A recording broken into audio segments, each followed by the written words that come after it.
Samantala, limang bagong Black Hawk helicopters binasbasa naman ng Philippine Air Force. Dalawa lang? Akala ko... Lima, lakay lima. Lima ba yan? Lima. Lima daw ito. Bago bago. Dahil bago yan, Edniel, dapat may tag price. Binifisi kanya ng vitamin E. Ayan. Akala ko dapat may tag price. Di ba mga bago ganyan, winisip ka ng champagne para mabago naman, vitamin E. Alamin natin, baka lakay maka-apekto yun dun sa pintura o kaya sa may chemical yun Pupunasan naman Alamin natin lakay kung ano ang ginawang pagbabasbas dyan sa limang bagong Black Hawk helicopters ng Philippine Air Force. RH52 Edniel Parosa. Edniel. Lakay at Sister L, nalito ata itong mga chopper nating bago Bakit? Tapos kasing basbasan ng holy water, binuhusan ng champagne, Lakay. Allah, ba't naman siya? Sana vitamins. Ayan, hindi champagne. Nalito ata kung holy water o alak ang iinamin. Pero binasbasan na nga itong bagong dating. Sana het tuloy. Sana, Edniel, una mo na yung champagne bago yung holy water para after na mabanlawan. Ayan, mabasbasan. Yung banlawang holy water. Limang S-70I, the Black Hawk helicopters, itong dumating sa Philippine Air Force itong Disyembre 9 at binasbasan na nga. Ilang araw bago itong seremonya naman na ginagawa dyan sa Villamor Air Base.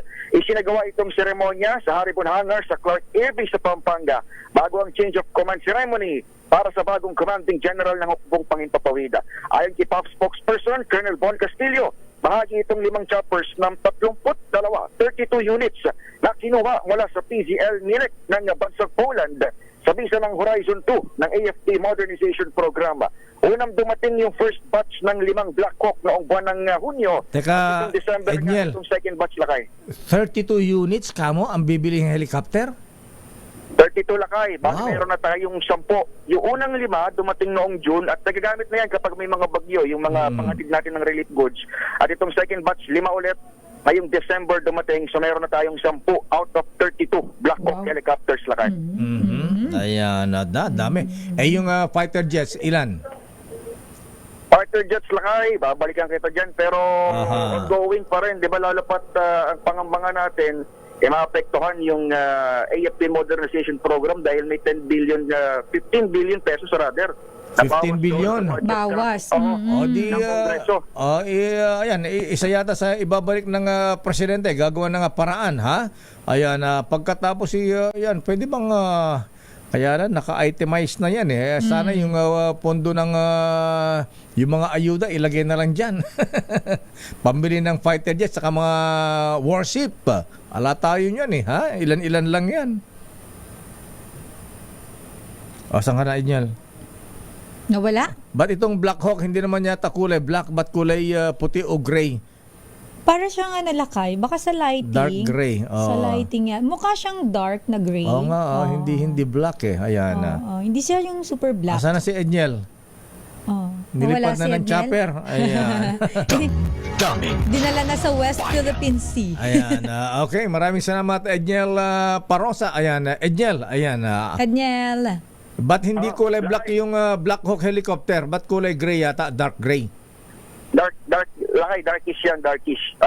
Yung ilan natin Lakay na Black Hawk, nandun na sa, may sample na nakaparada doon sa Camp Aguinaldo sa pinaka grandstand. Kasi bukas, Friday, ay ang anniversary naman ng AFP na pangungunahan din ni Pangulong Bongbong Marcos. Dito naman sa Air Force ay dyan, sa event kung nasaan si Miss Left, ay bibigyan pugay rin ng Air Force ang 39th Commanding General nila. Itong pa-exit na, paretiro ng si Lieutenant General Stephen Pareño. Ang papalit sa kanya Lakay, si Lieutenant General Arthur Cordura. Siya ngayon ang Vice Chief of Staff ng AFP. At ngayon ay lilipat bilang PAF Commanding General. Ano ba rango niya? Major General o Lieutenant General?